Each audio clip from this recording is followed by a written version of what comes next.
Hi everyone, here we've got Nokia 3.4 and let me share with you how to change video resolution on this device.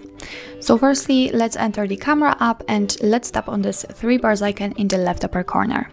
Now we have to scroll down, and as you can see here, we've got the video option and we've got only one option to choose. So this is the video resolution. Let's tap on it.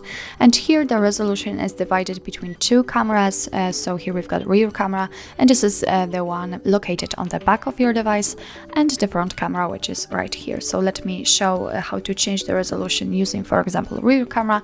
And as you can see here, we've got 3 different options from which we can choose. Right now we've got FHD option applied with 1080p and 30 frames per second, but also we can choose the HD option with 720p, but they are divided. I mean, the very first one is with 60 frames per second and the second with 30 frames per second.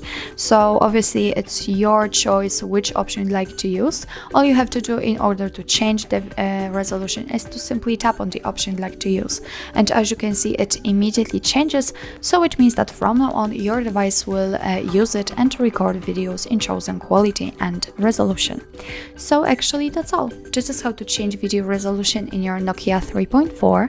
Thank you so much for watching. I hope that this video was helpful, and if it was, please hit the subscribe button and leave the thumbs up.